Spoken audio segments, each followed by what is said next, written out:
හරදොලහ සමග එකතු වුණ ඔබට ආයුබෝවන් කියලා මම ප්‍රාර්ථනා කරනවා. අද වීඩියෝ එකෙන් මම කතා කරන්න බලාපොරොත්තු වෙන්නේ මිංචි වගා කරන ආකාරය ගැන.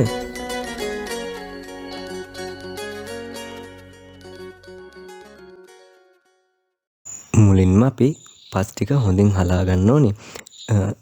හේතුව ලොකු කැට තියෙනවා නම් හොඳින් හැදෙන්නේ නැහැ. ඒ නිසා අපි ප්‍රථමයෙන්ම අපි තෝරා ගන්නා ලද පස් ටික හොඳින් හලා ගත යුතුයි.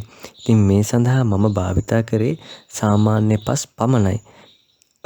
කිසිම පොහොරක් භාවිතා කරේ නැහැ මිංචි හදාගන්න. ඊට පස්සේ අපි සාමාන්‍යයෙන් පොඩි බඳුනක් අරගෙන එහෙම නැත්නම් මල් පෝච්චියක් අරගෙන ඒකට පස් දාගත්තා. ඒ වගේම මම කඩෙන් ගෙන ආපු මිංචි කිහිපයක් තිබුණා. ඒ මිංචි ටික කොළ ටික විතරක් අරගෙන රිකිලි ටික එහෙම නැත්නම් දඬු ටික ඉතිරි කරගත්තා.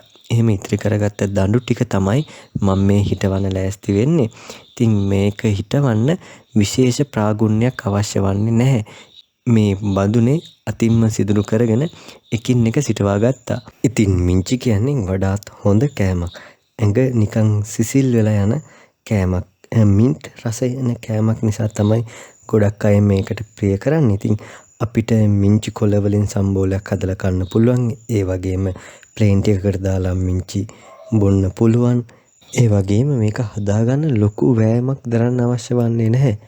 අපිට ඉක්මනින් ප්‍රතිඵල ගන්න පුළුවන් වගාවක් තමයි මිංචි කියන්නේ. ඉතින් පොඩි බඳුනක හදාගත්තොත් අපිට එක කප්පාදු කර කර සතියකට දෙසරයක් වගේ භාවිතා කරන්න පුළුවන්. කිසි ප්‍රශ්නයක් වෙන්නේ නැහැ.